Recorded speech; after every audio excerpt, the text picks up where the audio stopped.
Hello everyone, आप सभी का हमारे यूट्यूब चैनल जेके कॉमर्स क्लासेस में स्वागत है। आज हम आपके साथ रिसर्च एप्टीट्यूड के कुछ मोस्ट इंपॉर्टेंट एमसीक्यूज को डिस्कस करेंगे। तो आइए स्टार्ट करते हैं क्वेश्चन नंबर फर्स्ट के साथ। The single difference between longitudinal and cross sectional research is.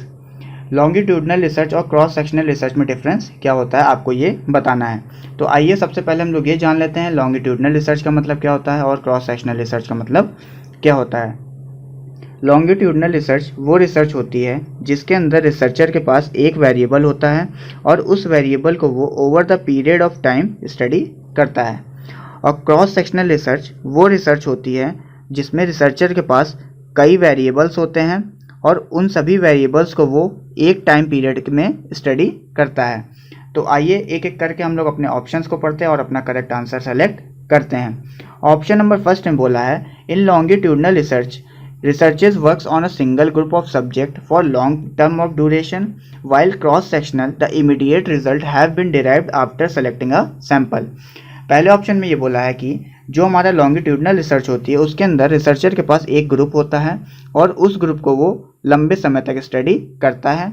और क्रॉस सेक्शनल रिसर्च के अंदर जब कोई रिसर्चर अपने सैंपल को सेलेक्ट कर लेता है तो उस सैंपल से वो इमीडिएट अपना सॉल्यूशन निकालता है, जो कि बिल्कुल सही है। तो हमारा पहला ऑप्शन बिल्कुल सही होता है।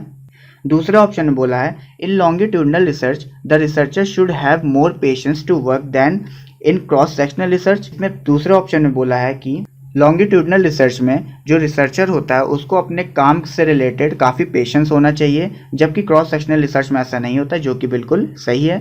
ऐसा इसलिए होता है क्योंकि लॉन्गिट्यूडनल रिसर्च में हम लोग एक ही वेरिएबल को अलग अलग समय पे स्टडी करते हैं, तो इसके लिए रिसर्चर के अंदर पेशेंस होना बहुत ज़रूरी है। क्रॉस सेक्शनल रिसर्च में पेशेंस की कमी इसलिए होती है क्योंकि इसके अंदर हम लोग एक टाइम पीरियड पर अलग अलग वेरिएबल्स को स्टडी करते हैं, तो इसमें ज़्यादा पेशेंस होना ज़रूरी नहीं है। तो हमारा ऑप्शन नंबर बी भी बिल्कुल सही है। ऑप्शन नंबर 3 में हमारा बोला है longitudinal research have been generally carried out under the specific situation and specific person but it is not carried out in cross sectional research. जो हमारी लॉन्गिट्यूडनल रिसर्च होती है वो किसी विशिष्ट स्थिति और विशिष्ट व्यक्तियों के साथ ही की जा सकती है, जो कि बिल्कुल सही है, और क्रॉस सेक्शनल रिसर्च में ऐसा नहीं होता है। तो ये तीनों स्टेटमेंट ही हमारे क्रॉस सेक्शनल रिसर्च और लॉन्गिट्यूडनल रिसर्च में डिफरेंशिएट क्रिएट कर रहे हैं। तो इसका जो करेक्ट आंसर होगा वो होगा option number C. That means A, B और सी जो हैं ये तीनों ही हमारे क्रॉस सेक्शनल रिसर्च और लॉन्गिट्यूडनल रिसर्च में डिफरेंस क्रिएट कर रहे हैं। तो आइए अपने नेक्स्ट क्वेश्चन की तरफ चलते हैं। Question number 2। One way to measure the extent to which is free of random error is to computed its. कोई माप किस सीमा तक रैंडम एरर से मुक्त है, इसके मापन की एक विधि में निम्नलिखित में से किसका परिकलन किया जाता है। Option number first content validity, option number 2 experimental bias, option number 3 test reliability, या फिर option number 4 demand characteristics. I hope guys कि आप सभी ने जो इसका करेक्ट आंसर है वो सेलेक्ट कर लिया होगा। इसका जो करेक्ट आंसर होगा वो होगा option number C. That mean test retest reliability. तो आइए हम लोग जान लेते हैं टेस्ट रीटेस्ट रिलायबिलिटी क्या होता है। टेस्ट रीटेस्ट रिलायबिलिटी के अंदर हम लोग एक ही टेस्ट को किसी पर्टिकुलर चीज़ पे बार बार लगाते हैं और ये देखते हैं कि कितनी बार कोई टेस्ट का जो रिजल्ट है वो सेम आ रहा है। तो इसे हम लोग टेस्ट रिलायबिलिटी कहते हैं। और यहाँ पे जो रिलायबिलिटी का मतलब होता है वो कंसिस्टेंसी होता है, कि मतलब कोई रिजल्ट कितनी बार सेम आ रहा है। तो आई होप आपको क्वेश्चन नंबर 2 क्लियर हुआ होगा। तो आइए अपने नेक्स्ट क्वेश्चन की तरफ चलते हैं। Question number 3। Which method is appropriate to reduce random error. इनमें से कौन सा मेथड है जो रैंडम एरर को रिड्यूस कर सकता है। Option number first select large sample size, option number 2 administer the test after a gap of 1 week, option number 3 administer the treatment in the same way of every time, या फिर option number 4 administer manipulation check. I hope guys कि आप सभी ने जो इसका correct answer है वो सेलेक्ट कर लिया होगा। इसका जो करेक्ट आंसर होगा वो होगा option number C. That means administer the treatment in the same way every time. जब कोई एडमिनिस्ट्रेटर किसी ट्रीटमेंट को हर समय एक ही तरह से करता है तो उसके थ्रू हम लोग रैंडम एरर को कम कर सकते हैं, क्योंकि जब आप किसी एक ही चीज़ को बार बार एक ही तरीके से करते हैं तो आपको उसमें स्पेशलाइजेशन मिल जाता है और आप उस चीज़ में जो गलती हर बार करते जाते हो उसमें इम्प्रूवमेंट भी होता जाता है। तो इस वजह से हम ये कहते हैं कि अगर कोई एक्सपेरिमेंटर किसी ट्रीटमेंट को एक ही तरह से बार बार करता है तो उससे रैंडम एरर कम किए जा सकते हैं। तो आई होप आपको क्वेश्चन नंबर 3 क्लियर हुआ होगा। तो आइए अपने नेक्स्ट क्वेश्चन की तरफ चलते हैं। Question number 4, the originality of a research topic will depend upon factor of. Research topic की ओरिजिनलिटी किन फैक्टर्स पर डिपेंड करती है? गाइस यहाँ पे आपको कुछ फैक्टर्स दिए गए हुए हैं, आपको इन फैक्टर्स को कंसीडर करके अपना करेक्ट कोड सेलेक्ट करना है। आई होप गाइस कि आप सभी ने जो इसका करेक्ट आंसर है वो सेलेक्ट कर लिया होगा। इसका जो करेक्ट आंसर होगा वो होगा option number D, that means A B C E जो हैं वो सभी हमारे रिसर्च टॉपिक की ओरिजिनलिटी के फैक्टर्स हैं। तो पहले में हमारा दिया यूनिकनेस ऑफ द टॉपिक, जो हमारा रिसर्च टॉपिक होगा वो हमारा यूनिक होना चाहिए। यूटिलिटेरियन डायमेंशंस, जो हमारे रिसर्च टॉपिक है उसका कई आयाम नहीं होने चाहिए, उसका एक ही आयाम होना चाहिए। ऑप्शन नंबर सी में दिया गया है हमारा सपोर्ट सिस्टम, जो हमारा रिसर्च टॉपिक होता है वो हमारे सपोर्ट सिस्टम पे बेस्ड होना चाहिए। इसका मतलब ये है कि जो हमारा रिसर्च टॉपिक है उसको सपोर्ट करने के लिए हमारे पास एविडेंस भी होने चाहिए ताकि उस पर रिसर्च आसानी से की जा सके। ई में हमारा दिया है फिजिबिलिटी ऑफ द स्टडी, इसका मतलब कि ये है कि जो हमने रिसर्च टॉपिक डिसाइड किया है उस पर वास्तव में रिसर्च की जा सकती हो। ऐसा हमने कोई टॉपिक ना डिसाइड कर लिया हो जिस पे हम लोग रिसर्च ही ना कर सकें, तो ऐसा नहीं होना चाहिए। और हमारा डी में हमारा बोला है नॉन रिक्वायरमेंट ऑफ सुपरविजन, जो कि बिल्कुल गलत है। जब हम रिसर्च टॉपिक को डिसाइड करते हैं तो उसमें हमारा सुपरविजन की ज़रूरत पड़ सकती है। तो आई होप आपको क्वेश्चन नंबर 4 क्लियर हुआ होगा। तो आइए अपने नेक्स्ट क्वेश्चन की तरफ चलते हैं। Question number 5, a research report will contain. Research report के अंदर क्या क्या चीज़ें आती हैं? फाइनेंशियल अकाउंट आता है, प्रिफेटरी पार्ट्स आते हैं, यूटिलाइजेशन सर्टिफिकेट आता है, टाइटल पेजेस आते हैं, या फिर टेबल ऑफ कंटेंट आते हैं, या फिर टर्मिनल चैप्टर्स आते हैं। आई होप गाइस कि आप सभी ने जो इसका करेक्ट आंसर है वो सेलेक्ट कर लिया होगा।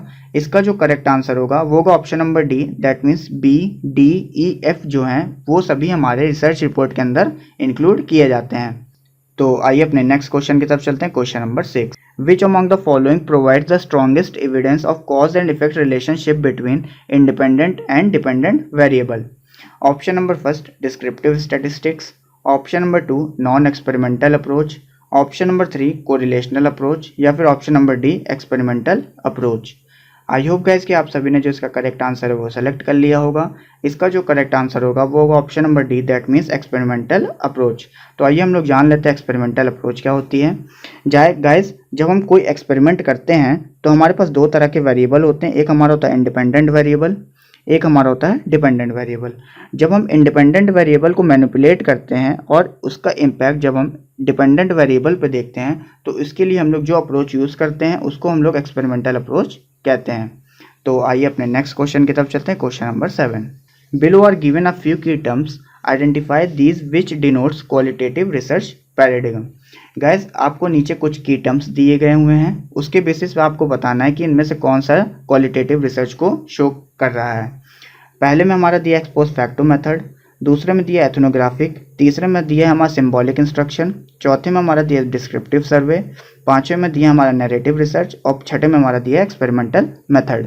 आई होप गाइस कि आप सभी ने जो इसका करेक्ट आंसर है वो सेलेक्ट कर लिया होगा। इसका जो करेक्ट आंसर होगा वो होगा option number D, that means B C E जो हैं वो हमारे क्वालिटेटिव रिसर्च को शो कर रहे हैं। तो आइए हम लोग अपने सभी ऑप्शंस को डिस्कस कर लेते हैं।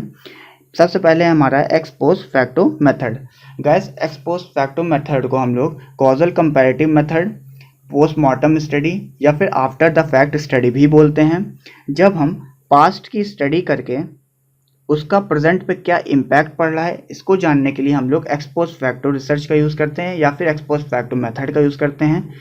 एक हमारी होती है एथनोग्राफिक रिसर्च, जब हम किसी कल्चर की स्टडी करते हैं तो वहाँ पे हम लोग एथनोग्राफिक रिसर्च का यूज़ करते हैं। एक हमारी होती है डिस्क्रिप्टिव सर्वे, जब हम डेटा किसी पर्टिकुलर चीज़ को स्टडी करने के लिए डेटा को कलेक्ट करते हैं और उस डेटा को जब हम डिस्क्राइब करते हैं अपनी लैंग्वेज में तो उसके लिए हम लोग डिस्क्रिप्टिव सर्वे का यूज़ करते हैं। एक होती है हमारी नैरेटिव रिसर्च। नैरेटिव रिसर्च को हम लोग लिटरेचर रिव्यू भी बोलते हैं। एक हमारी होती है एक्सपेरिमेंटल मेथड। जैसे कि मैंने अपने पिछले क्वेश्चंस में आपको बताया था, एक्सपेरिमेंटल मेथड के अंदर हमारे पास दो तरह के वेरिएबल होते हैं। एक हमारा होता है इंडिपेंडेंट वेरिएबल, एक हमारा होता है डिपेंडेंट वेरिएबल।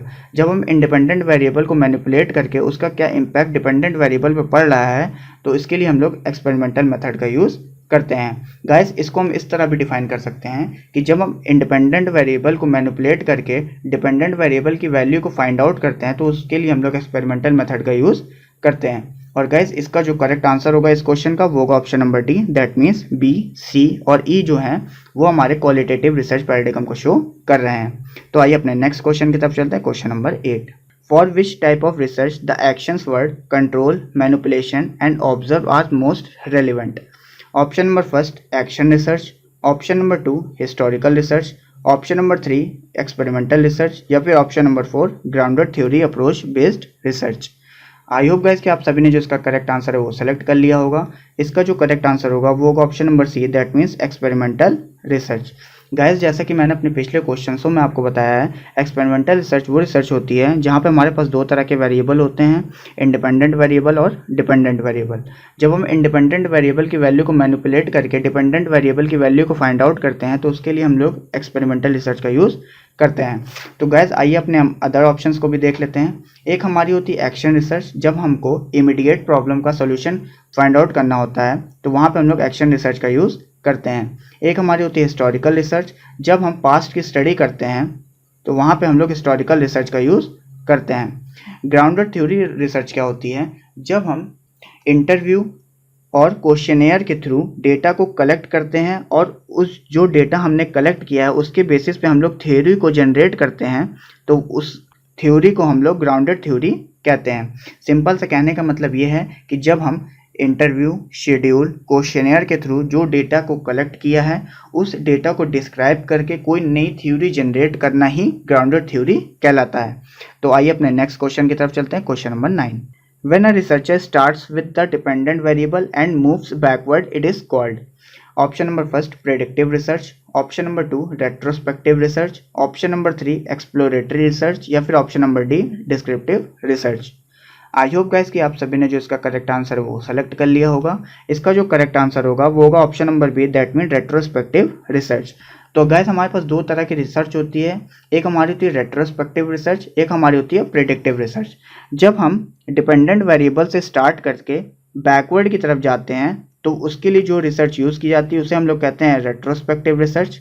और जब हम डिपेंडेंट वेरिएबल से स्टार्ट करके आगे की तरफ जाते हैं तो उसके लिए जो रिसर्च यूज़ की जाती है उसे हम लोग प्रेडिक्टिव रिसर्च कहते हैं। तो आप इसको याद रखिएगा, ये आपके एग्जाम पॉइंट ऑफ व्यू से काफ़ी इंपॉर्टेंट है।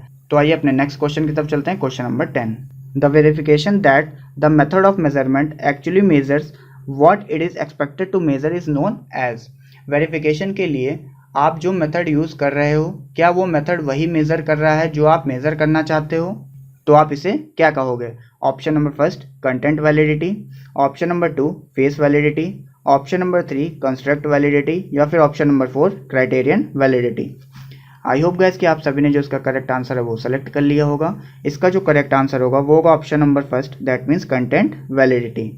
तो आइए अपने नेक्स्ट क्वेश्चन की तरफ चलते हैं। Question number 11, the problem of researchers seeing only what they expect to see is called. Researcher वास्तव में जो देखना चाहता है केवल वही देखता है, तो वो कौन सा बायस कहलाता है। ऑप्शन नंबर फर्स्ट रिसर्चर बायस, option number 2 experimental bias, option number 3 leniency effect या फिर ऑप्शन नंबर 4 हेलो इफेक्ट। आई होप गाइस कि आप सभी ने जो इसका करेक्ट आंसर है वो सेलेक्ट कर लिया होगा। इसका जो करेक्ट आंसर होगा वो होगा option number A, that means researcher bias. Researcher bias वो बायस होते हैं जो रिसर्चर देखना चाहता है वो केवल वही देखता है, तो ऐसे बायस को हम लोग रिसर्चर बायस कहते हैं। आई होप गाइस कि आप सभी को हमारी वीडियो अच्छी लगी होगी। अगर आपको हमारी वीडियो में किसी तरह की कोई कमी लगी हो तो कमेंट बॉक्स में आप अपना सजेशन दे सकते हैं, हम आपके सजेशन का वेट करेंगे। और गाइस, अगर आपको हमारी वीडियो इन्फॉर्मेटिव लगी हो तो हमारी वीडियो को लाइक करिए, शेयर करिए, कमेंट करिए और साथ ही साथ हमारे चैनल जेके कॉमर्स क्लासेस को सब्सक्राइब करिए और उसके बगल में जो बेल आइकन है उसको भी प्रेस करिए ताकि हमारे द्वारा बनाई गई वीडियो की नोटिफिकेशन आपके पास सबसे पहले पहुँचे।